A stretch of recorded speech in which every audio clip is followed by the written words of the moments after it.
જય હિન્દ વિદ્યાર્થી મિત્રો, ધોરણ 11 સાયન્સ વિષય ગણિત. ગયા લેક્ચરમાં આપણે શું કર્યું તો કે ગાણિતીય અનુમાનનો સિદ્ધાંત ચેપ્ટર નંબર 4 એ આપણે કમ્પ્લીટ કરેલો છે. ઈ ચેપ્ટરમાં શું ભણ્યા આપણે થોડું ઘણું રિવિઝન કરી દઈએ. ગાણિતીય અનુમાનનો સિદ્ધાંત શું કહે છે? આખા ચેપ્ટરમાં માત્ર એક જ સ્વાધ્યાય અને એક જ સ્વાધ્યાયમાં 24 દાખલાઓ. બરાબર, આમ જોવા જઈએ તો 5 દિવસનો જે છે આખું સેશન હતું, એટલે કે એ ચેપ્ટર હતું. 24 દાખલાઓ હતા. કેટલાક દાખલાઓ તમે હોમવર્કમાં પણ કરેલા છે. તો એમાં શું જોયું તો કે ચલો સૌથી પહેલા જે છે એ રિવિઝન માટે લખી નાખીએ. તો કે સૌથી પહેલા હતું એ છે ગાણિતીય અનુમાનનો સિદ્ધાંત. ગાણિતીય અનુમાનનો સિદ્ધાંત ચેપ્ટર જ્યારે શરૂ કરેલું હતું, બરાબર, ત્યારે સૌથી પહેલા લાકડાના કેટલાક ટુકડાઓ જે છે એને ચોક્કસ અંતરે ગોઠવેલા હતા અને એક પ્રયોગ એવો કરવાનો કીધો હતો કે જ્યારે તમે પહેલા લાકડાને નીચે પાડવાનો પ્રયત્ન કરો છો, બરાબર, ત્યારે એ પડતા પડતા જે છેલ્લું તમારું લાકડું હશે, બરાબર, એટલે કે એની એવી રીતે લાકડાના બોક્સ મૂકેલા હશે તો બધા જ એક સાથે જે છે એ પડે છે. એમાં આપણે શું કીધું હતું તો કે જે પહેલું લાકડાનું બોક્સ હતું એને મેં n = 1 કીધેલું હતું. પછી એવી જ રીતે અનંત સુધી જઈએ તો એક લાકડાના બોક્સને આપણે n = k કીધું હતું અને એકને n = k+1 કીધું. એનો મિનિંગ શું થાય અને એની પરથી ગાણિતીય અનુમાનનો સિદ્ધાંત કઈ રીતે સમજી શકાય તો કે જો n = 1 માટે કોઈ પણ સિદ્ધાંત છે સાબિત થાય છે, જો તમે આપણે વિચારીએ કે કોઈ પણ સિદ્ધાંત છે એ આપણે એને ઠોકર મારવા જેવું બરાબર થાય, એટલે કે જો પહેલા લાકડાને હું મારું છું ઠોકર, બરાબર, તો એ બધા જ લાકડાઓ જે છે એ પડતા જશે ક્યાં સુધી તો કે n = k મું લાકડું પણ પડશે અને n = k+1 મું લાકડું પણ પડી જશે. તો એની પરથી ગાણિતીય અનુમાનનો સિદ્ધાંત આવેલો. ત્યારે આપણે 3 સ્ટેપ જોયા હતા. પહેલું સ્ટેપ શું હતું આપણી માટે તો કે સ્ટેપ 1 હતું એ છે n = 1 માટે જો n = 1 લેતા p(1) છે એ મારે સત્ય સાબિત કરવું પડે, બરાબર. આ હતો એ છે પહેલું સ્ટેપ. એની પછી બીજું સ્ટેપ શું જોયું હતું તો કે સ્ટેપ નંબર 2. સ્ટેપ નંબર 2 હતું કે n = k લેતા p(k) છે એ સત્ય સ્વીકારવાનું, બરાબર. આ છે સત્ય સ્વીકારેલું હતું. અને એની પછીનું સ્ટેપ હતું એટલે કે સ્ટેપ નંબર 3. સ્ટેપ નંબર 3 એવું કહે છે કે જો n = k+1 લેતા p(k+1) સત્ય સાબિત કરવું પડે. ચલો મિત્રો, આ જે છે એ ત્રણેય સ્ટેપના આધારે આખું આપણે જે છે એ ચેપ્ટર નંબર 4 એટલે કે ગાણિતીય અનુમાનનો સિદ્ધાંત ભણી ગયા છીએ. તો કે હવે એ ચેપ્ટર આપણે ગયા લેક્ચરમાં કમ્પ્લીટ કર્યું. અત્યારે જે ભણવાનું છે એનું નામ છે સંકર સંખ્યાઓ અને દ્વિઘાત સમીકરણો. હવે સંકર સંખ્યાઓ જે છે, બરાબર, તમે ક્યાંક નામ સાંભળેલું હશે. સંકર સંખ્યાઓ અંગ્રેજીમાં એને કહેવાય છે કોમ્પ્લેક્સ નંબર. શું છે તો કે સંકર સંખ્યાઓ, આ આખું ચેપ્ટર છે એ 2 ભાગમાં ડિવાઈડ કરેલું છે. એમાં પહેલો પાર્ટ છે એ છે સંકર સંખ્યા અને બીજો પાર્ટ છે એ છે દ્વિઘાત સમીકરણો. તો ચલો સૌથી પહેલા તો સંકર સંખ્યા છે શું એની વિશે માહિતી મેળવશું અને સંકર સંખ્યાને કઈ રીતે દર્શાવાય એટલે કે કોમ્પ્લેક્સ નંબર. મિત્રો ભૂલી ના જતા, સંકર સંખ્યાને ઇંગ્લિશમાં, બરાબર, અંગ્રેજીમાં કોમ્પ્લેક્સ નંબર જે છે એ કહેવાય છે. તો ચલો ચેપ્ટરનું નામ લખીએ મિત્રો.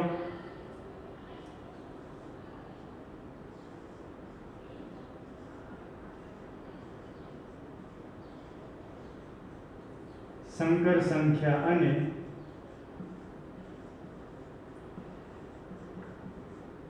દ્વિઘાત સમીકરણ. આ જે છે એ આપણું ચેપ્ટરનું નામ છે. હવે સંકર સંખ્યાઓ છે ને એમાં યાદ રાખવાનું કે કોઈ પણ સંકર સંખ્યા હશે એમાં મહત્વનો ભાગ છે એ આઈ ભજવે છે. આઈ મીન્સ કે હું નહીં, બરાબર. એનો જે છે એ દર્શાવવા માટેનો નિર્દેશ છે. જે આઈ છે એને કોમ્પ્લેક્સ નંબર કહેવાય છે.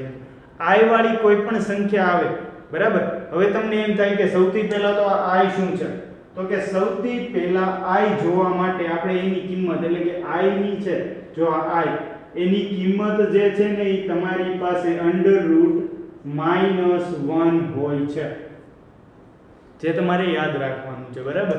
એટલે કે કોઈ પણ સંકર સંખ્યા, બરાબર. અહીંયા જો સંકર સંખ્યા લખું છું કે ભાઈ સંકર સંખ્યાનો પહેલા પ્રાથમિક ખ્યાલ શું છે.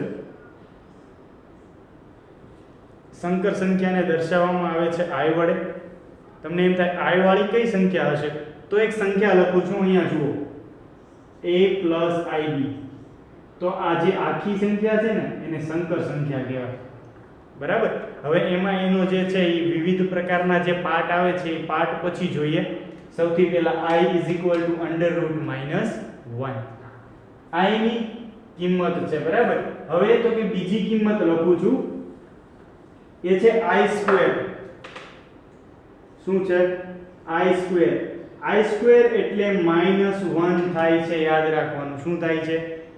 તમારે સૌથી વધારે યુઝ થતું ઇક્વેશન એટલે કે સૌથી વધારે આ ચેપ્ટરમાં ઉપયોગ કોનો થશે, તો કે i² =-1. તમને કોઈ ઊંઘમાંથી પણ ઉઠાડી અને પૂછે તો પણ તમને આવડવું જોઈએ કે i² ની કિંમત શું થાય છે, તો કે -1. હવે તો કે i² છે એ સમીકરણ અહીં i છે, બરાબર. એટલે કે આનો અર્થ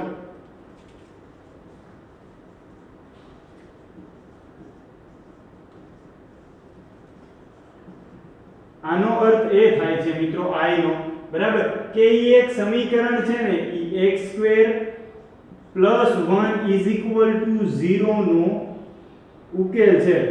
કોનો ઉકેલ છે? તો કે x² + 1 નો શું છે ઉકેલ જે છે એ શું છે, તો કે i છે. ખ્યાલ આવી ગયો? હવે x² + 1 = 0.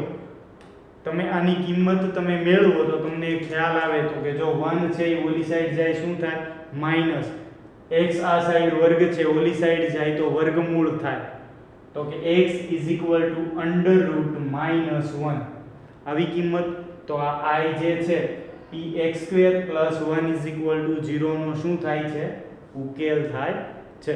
તો આ હતું એ છે સંકર સંખ્યા. હવે સંકર સંખ્યાને કઈ રીતે વ્યાખ્યાયિત કરાય? હમણાં તમને લોકોને લખીને દર્શાવ્યું કે સંકર સંખ્યાને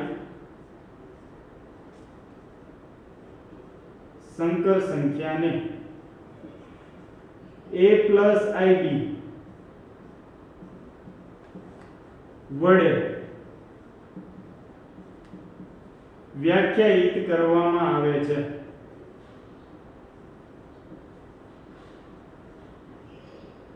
હવે જુઓ કઈ સંખ્યા છે. હમણાં મેં તમને કીધું કે એ જે સંખ્યા છે એ a+ib વડે દર્શાવવામાં આવે છે. હવે આ સંખ્યા છે એમાં જો બે પાર્ટ પડે છે, એક આખો i વગરનો પાર્ટ અને એક છે i વાળો પાર્ટ. એ બંનેના પણ કોઈ પ્રોપર નામ છે. શું નામ છે? તો કે જો આને આ ભાગ છે ને a વાળો એને પણ કંઈક કહેવાય અને આ જે b વાળો છે એ ભાગને પણ કંઈક કહેવાય. એ છે એ આપણો વાસ્તવિક ભાગ થશે. કેવો ભાગ થશે? વાસ્તવિક. એ છે એ આપણો વાસ્તવિક ભાગ થાય. જ્યારે ib એ છે આપણો કાલ્પનિક ભાગ થાય. હવે વાસ્તવિક અને કાલ્પનિક એમાં ફેર શું છે? તો કે સંકર સંખ્યાઓ જ્યારે પણ ભણતા હોય ત્યારે i વાળી કોઈ પણ ટર્મ હશે, i વાળી કોઈ પણ ટર્મ હશે એમાં તમારે એટલે કે સંકર સંખ્યામાં વાસ્તવિક ભાગ એટલે કે વાસ્તવિક અને કાલ્પનિક બંને રીતે વિચારવાનું હોય. એમાં જે i જેની ભેગો હશે ને એ આપણો કાલ્પનિક ભાગ થશે અને i વગરનો જે પાર્ટ હશે એ કેવો થાય? વાસ્તવિક ભાગ થાય. બરાબર. તો ચલો આ હતું એ છે વાસ્તવિક ભાગ અને કાલ્પનિક ભાગ. સંકર સંખ્યાને આ તો છે a+ib પણ એને કોઈ પ્રોપર નોટેશન વડે દર્શાવવામાં આવે છે જેને કહેવાય છે z. શું કહેવાય? z. એટલે કે અહીંયા આગળ આ સંકર સંખ્યા માટે આ સંકર સંખ્યા માટે જુઓ તમે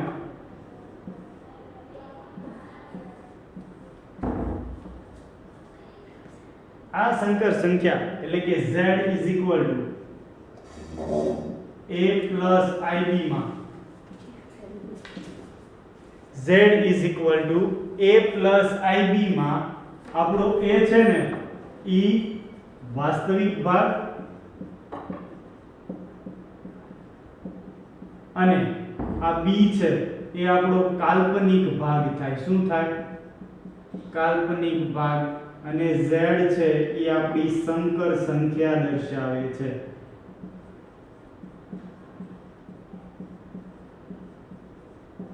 ખ્યાલ આવી ગયો આ મિત્રો જે છે બરાબર એ આખો આપણે તમારે જે સંકર સંખ્યા છે બરાબર એનો જે પાયાનો ખ્યાલ જે છે ઈ મેં અહીંયા આગળ તમને લોકોને દર્શાવી દીધેલો છે તો મિત્રો આ હતું એ છે આપણી સંકર સંખ્યા આખી બરાબર હવે તો કે એની પછી જોવા જઈએ કે શું થાય છે તો કે કોઈ પણ સંકર સંખ્યાઓ છે એટલે કે ઉદાહરણ 1 જોઈએ આપણે હવે આ વાસ્તવિક ભાગ છે ને એને તમારે શું કહેવાય તો કે જો આખી સંકર સંખ્યા z છે તો કે હા વાસ્તવિક ભાગ વાસ્તવિક મીન્સ રિયલ શું છે તો કે વાસ્તવિક મીન્સ રિયલ છે તો આને છે ને મિત્રો આપણે લખવું હોય તો રિયલ પાર્ટ ઓફ z આ રીતે લખાય re of z શું લખાય રિયલ પાર્ટ ઓફ z મિત્રો બોલાય રિયલ પાર્ટ ઓફ z અને લખાય re of z રેડી હવે છે કાલ્પનિક ભાગ એટલે શું તો કે કાલ્પનિક મીન્સ ઇમેજિનેશન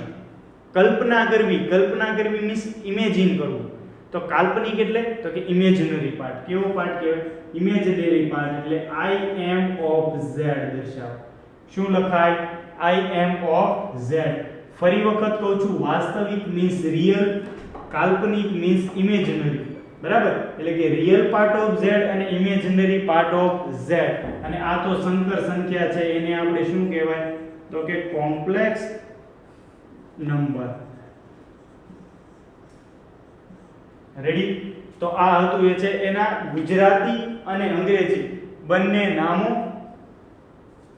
બરાબર અને જેટલી થિયરી આપણે ભણવાની હતી તો આની પરથી જેટલું તમે ભણ્યા છો એનું ફરી વખત રિવિઝન કરી લઈએ તમે બોર્ડ ઉપર જોતા જજો બરાબર સૌથી પહેલા સંકર સંખ્યા કોને કહેવાય એમાં કોનો ઉપયોગ થાય તો કે સંકર સંખ્યા છે એને z વડે દર્શાવાય સંકર સંખ્યાને અંગ્રેજીમાં નામ કહીએ તો એ છે કોમ્પ્લેક્સ નંબર બરાબર પછી તો કે એમાં i આવે છે i શું છે તો કે એની કિંમત √-1 છે i² = -1 પછી તો કે e છે ઈ x² + 1 = 0 નો ઉકેલ છે કોનો ઉકેલ છે x² + 1 = 0 સંકર સંખ્યાઓ છે એમાં બે ભાગ પડે એટલે કે સંકર સંખ્યાને z a + ib વડે દર્શાવાય જેમાં a છે એ આપણો વાસ્તવિક મીન્સ રિયલ એટલે કે real part of z re of z પણ બોલી શકો રિયલ પાર્ટ ઓફ z પણ તમે કહી શકો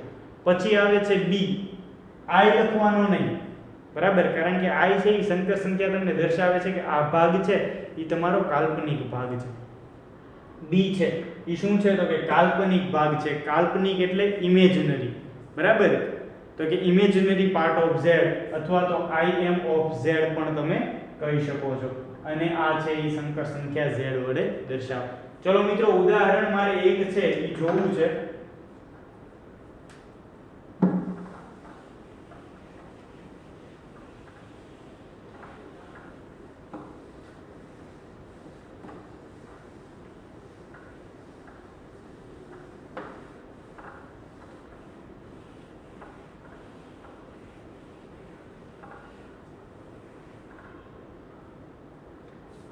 ઉદાહરણ 1 શું કહે છે તો કે જો વાસ્તવિક સંખ્યાઓ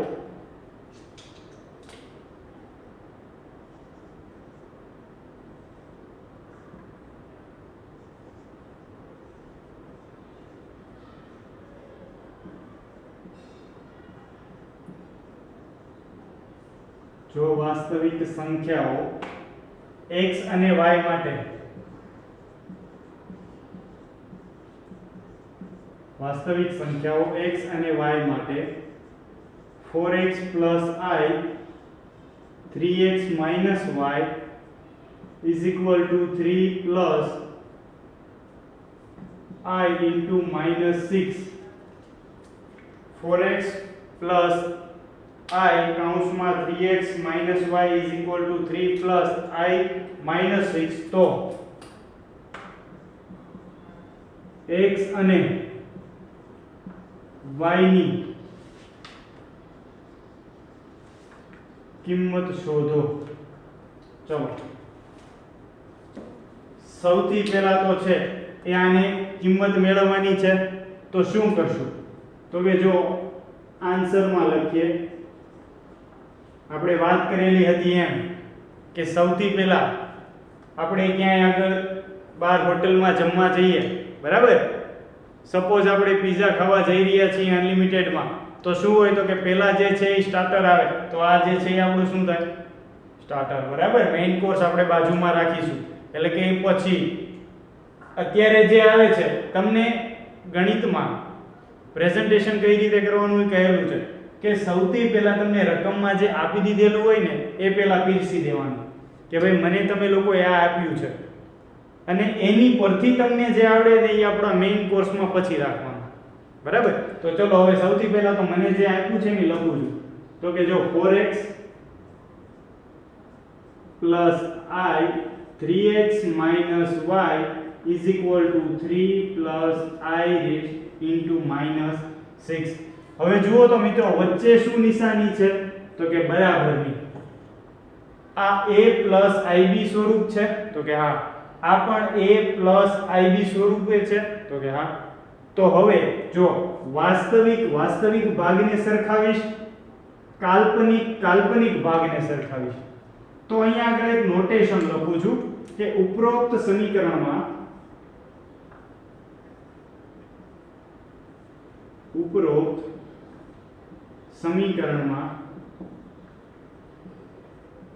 વાસ્તવિક અને કાલ્પનિક ભાગો સરખાવતા. હવે જો વાસ્તવિક અને કાલ્પનિક ભાગો જ્યારે સરખાવો છો ત્યારે જુઓ તો આમાં વાસ્તવિક ભાગ કયા થયા? તો કે જો બ્લેક માર્કરથી હું અંડરલાઈન કરું એ મારા વાસ્તવિક ભાગ થયા, અને રેડ માર્કરથી જે અંડરલાઈન કરું છું એ આપણા વાસ્તવિક ભાગ થયા, બરાબર? તો ચલો હવે વાસ્તવિક ભાગને હું સરખાવી દઈશ. તો વાસ્તવિક ભાગોને સરખાવતા શું થાય? તો કે 4x is equal to 3. 4x is equal to 3, બરાબર? અને પછી એક છે એ મળ્યું 3x minus y is equal to minus 6. Clear છે એટલું? હવે x ને સૂત્રનો કરતા બનાવું તો આવે 3/4. x ને સૂત્રનો કરતા બનાવતા શું મળે? 3/4. x ની કિંમત જે છે એ આ સમીકરણમાં મૂકી દઉં તો મને y મળશે. તો ચલો 3 of 3/4 minus y is equal to minus 6. 3 into 3 9/4 minus y is equal to minus 6. ચલો એની પછી 9/4 છે, બરાબરની આ સાઈડ આવે એટલે માઈનસ થઈ જશે. તો y is equal to -6 minus 9/4. અહીંયા આવશે -1. અહીંયાથી હું માઈનસ કોમન કાઢું તો શું થાય? માઈનસ કોમન લઈ લઈએ એટલે 6 plus 9/4, અને અહીંયા થઈ જશે -y. એમનો બંને સાઈડ માઈનસ માઈનસ પ્લસ કરું તો y is equal to, હવે આ 4 અહીંયા મલ્ટીપ્લાય થાય એટલે શું થાય? તો કે 24 + 9 ના છેદમાં 4. રેડી? તો આ થઈ જશે એ છે 33 ના છેદમાં 4 y ની કિંમત. જો તો સાવ સહેલા એક્ઝામ્પલ છે બધા, બરાબર? x ની કિંમત મેળવવાની કીધેલી હતી, બરાબર? સૌથી પહેલા મેં શું કર્યું? તો કે વાસ્તવિક ભાગ અને કાલ્પનિક ભાગ છે એને હું સરખાવું છું. તો શું થાય? જો તો કે 4x is equal to 3. x ને સૂત્રનો કરતા બનાવ્યા 3/4. x ની જે કોઈ કિંમત આવી x ની કિંમત આમાં મૂકી. 3 into 3 means 9. 9/4 બરાબરની આ સાઈડ આવે એટલે માઈનસ થઈ જશે. બંનેમાંથી માઈનસ છે એ કોમન કાઢું છું તો પ્લસ અંદર થઈ જાય. 6 આની સાથે મલ્ટીપ્લાય થાય 24 પ્લસ 9 33/4 બરાબર. તો આ હતો એ છે આપણો ઉદાહરણ 1. હવે એની પછી જોઈએ તો કે સંકર સંખ્યાઓનું બીજગણિત. હવે બીજગણિત એટલે શું? તો કે બીજું કાંઈ નથી, તમે કોઈ પણ નિયમ ભણતા હો બરાબર. અહીંયા આપણે ભણીએ છીએ ધારો કે સંકર સંખ્યા બરાબર. તો સંકર સંખ્યાઓના બીજગણિતમાં શું આવે? તો કે સંકર સંખ્યાઓનો તમે સરવાળો, બાદબાકી, ગુણાકાર, ભાગાકાર કરો તો એમાં શું ચેન્જ આવે ને એ બીજગણિત આપણી પાસે પૂછવા માંગે છે. તો ચલો આપણે એને જણાવી દઈએ બીજગણિત વિશે.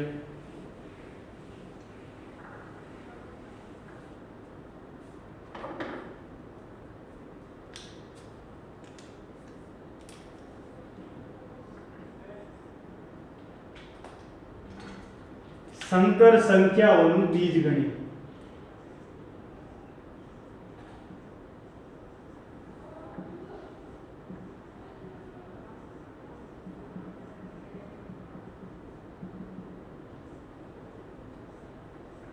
સંકર સંખ્યાઓનું બીજગણિત માટે વાત કરીએ તો સૌથી પહેલું બીજગણિતમાં જોવા જઈએ તો સૌથી પહેલું શું આવે? તો કે સરવાળા.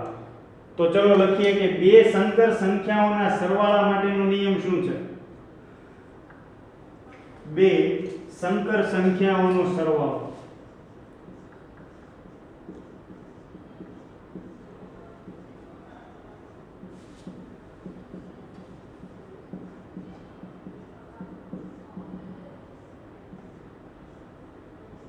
હવે બે સંકર સંખ્યાઓના તમે સરવાળા કરો.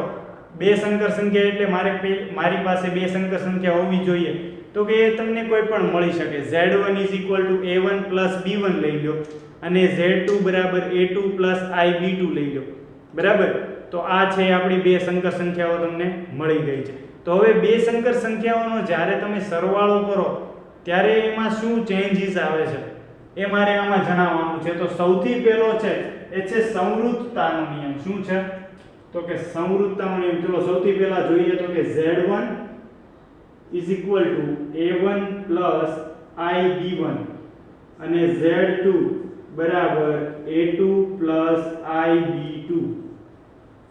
ચલો આ મારી પાસે બે સંકર સંખ્યાઓ થઈ ગઈ. તો કે હા, હવે એમાં જો હું નિયમ એપ્લાય કરું એટલે કે બંનેનો સરવાળો કરું Z1 Z2, આ બંનેનો સરવાળો કરો એટલે A1 IB1 વત્તા A2 IB2.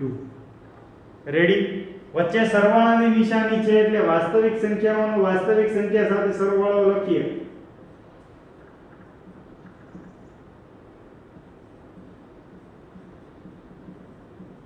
આમાંથી I કોમન કાઢીએ A1 A2. આમાંથી I કોમન કાઢીએ તો શું થાય? તો કે B1 B2. હવે જો A1 A2 ને હું કેપિટલ A કહું વત્તા I B1 B2 ને હું કેપિટલ B કહું અને Z1 Z2 ને હું કેપિટલ Z કહું તો જો મને આ પણ કેવી સંખ્યા મળી? સંકર સંખ્યા મળી. તો આ હતું એ છે બે સંકર સંખ્યાઓનો સરવાળો. હવે એમાં છે ને ઈ એક નિયમ પેલો આવે છે સરવાળામાં. પેલો નિયમ છે સંવૃત્તતાનો નિયમ. કેવો છે? સંવૃત્તતા. સંવૃત્તતા એટલે શું છે? તો કે સંવૃત્તતામાં બીજું કંઈ નથી. એવું પૂછે કે તમને અહીંયા જે ગુણધર્મ આપ્યો બરાબર, એટલે કે અહીંયા તમને કયો ગુણધર્મ આપ્યો? તો કે સરવાળાનો. અહીંયા તમને જે ગુણધર્મ આપ્યો ઈ તમે જે બે સંકર સંખ્યાનો સરવાળો કરો તો તમને પરિણામી જે જવાબ મળે છે બરાબર, એ કઈ સંખ્યા હશે? તો કે જો બે સંકર સંખ્યાનો હું જ્યારે સરવાળો કરું છું અને મને પરિણામી મળતી કોઈ પણ સંખ્યા છે, બે સંકર સંખ્યાઓ છે એનો મેં શું કર્યો? સરવાળો. મને મળતી પરિણામી સંખ્યા પણ મને કઈ મળી? તો કે સંકર સંખ્યા મળી. તો એ ગુણધર્મ છે ને એ સંવૃત્તતાનો ગુણધર્મ દર્શાવે છે। એટલે સંવૃત્તામાં આપણે લખવું હોય તો લખી શકાય કે ભાઈ બે સંકર સંખ્યાઓનો તમે સરવાળો કરો છો, બરાબર, તો એનો પરિણામી જવાબ પણ તમને સંકર સંખ્યા જ મળશે। રેડી? એનો ગુણધર્મ લખી નાખીએ। Z1 અને Z2 બે સંકર સંખ્યા હોય તો તેનો સરવાળો Z1 પ્લસ Z2 પણ સંકર સંખ્યા જ મળશે। ક્લિયર એટલું? એની પછી આવે છે એ છે ક્રમનો નિયમ। શું છે? ક્રમનો નિયમ।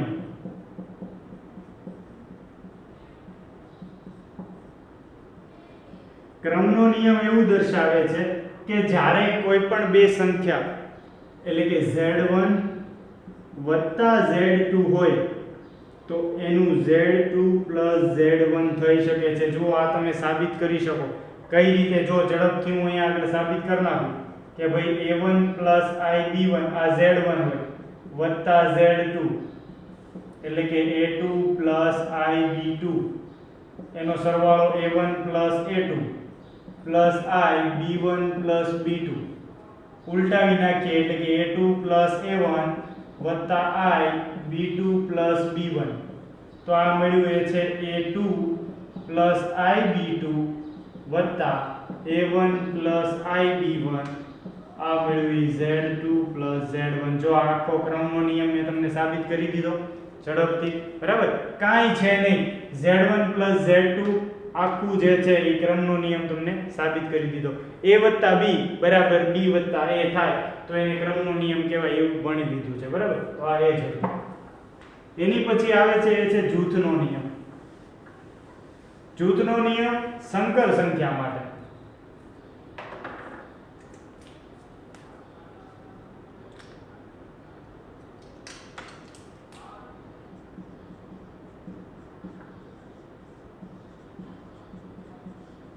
જૂથનો નિયમ। જૂથનો નિયમ શું કહે છે? જો અહીંયા આવે જૂથનો નિયમ એવું કહે છે કે જો A વત્તા કૌંસમાં B વત્તા C હોય તો આપણે કૌંસમાં A વત્તા B વત્તા C આ જે છે એ આપણો જૂથનો નિયમ દર્શાવે છે। તો જો અહીંયા આગળ ત્રણ વેરિયેબલ એટલે કે ત્રણ અચળનો સમાવેશ થયો, બરાબર? તો અહીંયા પણ આપણે ત્રણ સંકર સંખ્યાઓ લેવી પડશે Z1 Z2 અને Z3 માટે। તો કે Z1 Z2 અને Z3 સંકર સંખ્યા હોય તો Z1 plus Z2 plus Z3 is equal to Z1 plus Z2 plus Z3 આ જે છે એ આપણો જૂથનો નિયમ દર્શાવે છે। એની પછી જોઈએ તો એ છે સરવાળા માટે તટસ્થ ઘટકનું અસ્તિત્વ। સરવાળા માટે તટસ્થ ઘટક કયો થાય? તો કે આપણને બધાને ખ્યાલ છે સરવાળા માટેનો તટસ્થ ઘટક 0 છે અને ગુણાકાર માટેનો તટસ્થ ઘટક 1 છે। આ કઈ રીતે ખબર પડી? તો કે કોઈ પણ તટસ્થ ઘટકનો મીનિંગ એવો થાય કે એ છે કોઈ પણ પરિસ્થિતિમાં બદલાશે નહીં, દ્રઢ નિશ્ચય વાળો કોઈ પણ માણસ હોય, બરાબર, એ માં જેમ કંઈ ચેન્જ નથી આવતો એવી જ રીતે આ એક છે તટસ્થ ઘટક છે આપણો 0 સરવાળા માટે કે ભાઈ તમે એમાં કોઈ પણ ચેન્જ કરો, બરાબર, એની સાથે તમે ગમે તેને મૂકી દો એ માણસ સાથે કાંઈ લેવા દેવા રાખે નહીં। તટસ્થ ઘટક આપણો શું છે? તો કે 0। ચલો લખીએ હવે સરવાળા માટે।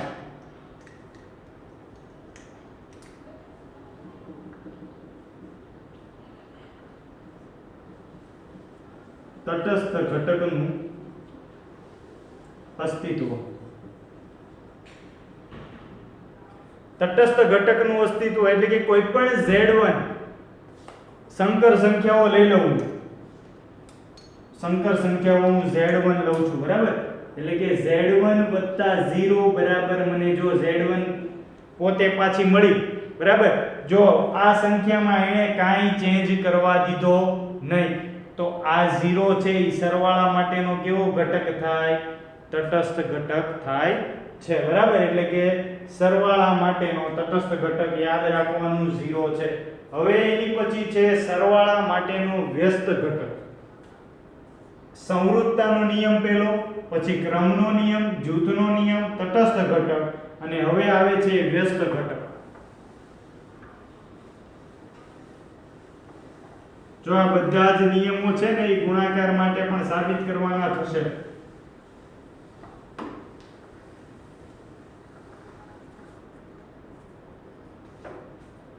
ચલો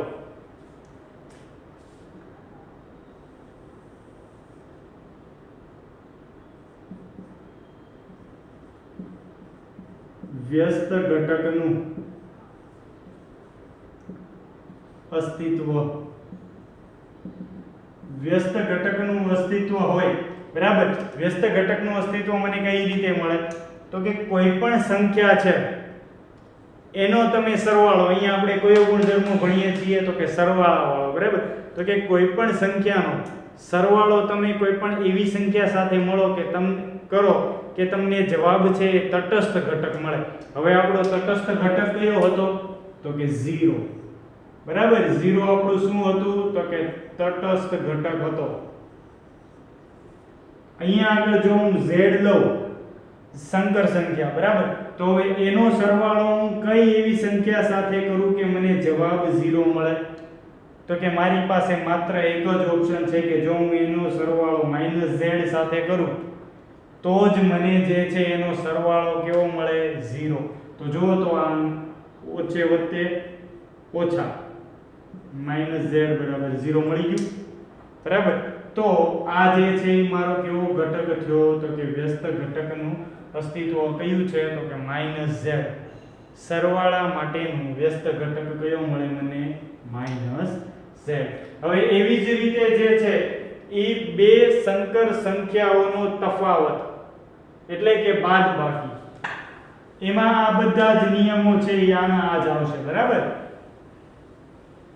હવે એની પછી વાત કરીએ એ છે બે સંકર સંખ્યાઓનો ગુણાકાર.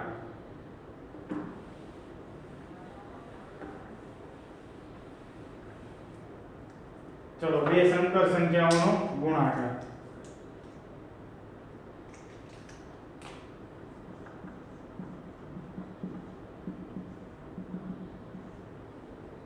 Z1 અને Z2 બે સંકર સંખ્યાઓ લઉં છું, બંનેનો મારે ગુણાકાર કરવો છે એટલે કે Z1 * Z2 શું છે? તો કે Z1 * Z2 કરું છું તો જુઓ A1 + IB1 * A2 + IB2. A1 નો ગુણાકાર A2 સાથે થશે એટલે કે A1 A2 વત્તા A1 નો ગુણાકાર આની સાથે A1 IB2, B1 નો ગુણાકાર A2 સાથે એટલે કે IB1 A2 વત્તા I * I એટલે કે I2 B1 * B2.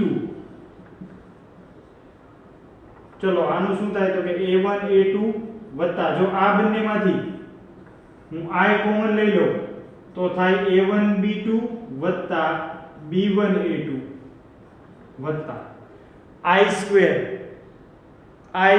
ની કિંમત થાય -1 B1 B2 તો A1 A2 B1 B2 વત્તા I A1 B2 B1 A2. ખ્યાલ આવ્યો? હવે જો બે સંકર સંખ્યાઓનો ગુણાકાર તમને કઈ સંખ્યા મળે છે? તો કે આ પણ મને કઈ સંખ્યા મળી? સંકર સંખ્યા જ મળી. બે સંકર સંખ્યાનો ગુણાકાર કઈ રીતે થાય ખ્યાલ આવી ગયો, બરાબર? તો આ હતું એ છે આપણું Z1 * Z2. ચલો આની માટે જે ઓલા બધા ગુણધર્મો જોયા હતા એવી જ રીતે આમાં પણ હવે તમને ગુણધર્મો સ્પીડમાં જોઈએ, બરાબર, કાંઈ વાર નહીં લાગે. 2 સંકર સંખ્યાઓનો ગુણાકાર માટે સંવૃત્તાનો નિયમ. તો જો તો સંવૃત્તાનો નિયમ એટલે તો કે Z1 અને Z2 બે સંકર સંખ્યાઓનો ગુણાકાર કરો તો મને પરિણામી મળતી સંખ્યા પણ કઈ મળે? તો કે સંકર સંખ્યા જ મળે છે, બરાબર. એટલે કે બે સંકર સંખ્યાનો ગુણાકાર પણ સંકર સંખ્યા જ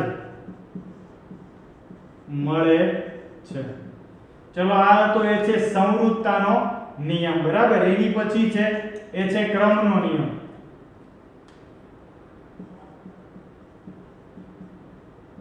ક્રમનો નિયમ. ક્રમનો નિયમ શું કહે છે?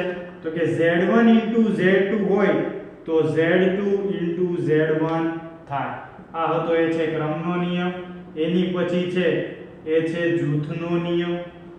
જૂથનો નિયમ શું કહે? તો કે Z1 * Z2 of Z3 હોય તો Z1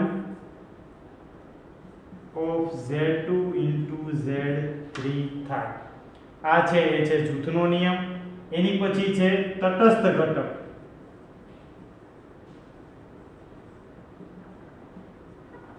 સરવાળા માટેનો તટસ્થ ઘટક જેમ 0 છે તેમ ગુણાકાર માટેનો તટસ્થ ઘટક 1 છે. કારણ કે 1 સાથે તમે કોઈ પણનો ગુણાકાર કરો તો તમને મળતી સંખ્યા ઈ પોતે જ હોય, બરાબર. તો તટસ્થ ઘટક માટે વાત કરીએ તો Z + 1 = Z. તેથી 1 છે તે એક તટસ્થ ઘટક થશે. એની પછી છે એ છે વ્યસ્ત ઘટક. શું છે? તો કે વ્યસ્ત ઘટક.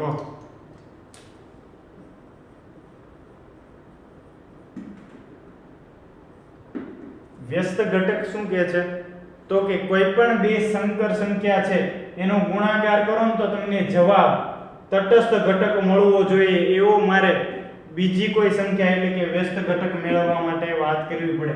તો જો હું અહીં આગળ એક Z1 લઉં, બરાબર, તો કે Z નો એવો કયો અહીં આગળ મલ્ટીપ્લાય આવશે, બરાબર. Z નો ગુણાકાર એવી કઈ સંખ્યા સાથે કરું તો મને જવાબ 1 મળે? તો કે આની માટે મારી પાસે માત્ર એક જ ઓપ્શન છે, 1/z. જો Z કટ થઈ જાય એવો જવાબ 1, બરાબર. તો આ હતું એ છે આપણું વ્યસ્ત ઘટક. તો મિત્રો આજનું સેશન છે, બરાબર, એટલે કે સંકર સંખ્યાઓ વિશેનું આખું બીજગણિત. શું ભણ્યા? તો કે સંકર સંખ્યા કેવી રીતે દર્શાવવી એનું આખું બીજગણિત, સરવાળા, બાદબાકી, ગુણાકાર, ભાગાકાર છે એ નેક્સ્ટ લેક્ચરમાં જોશું, બરાબર. આજનું જે કાંઈ છે એ થિયરી બેઝ હતું, બધું વાંચીને આવજો તો જ નેક્સ્ટ લેક્ચરના દાખલાઓ આવડશે, બરાબર. અહીંયા સુધી રાખીએ છીએ. જય હિન્દ, જય ભારત.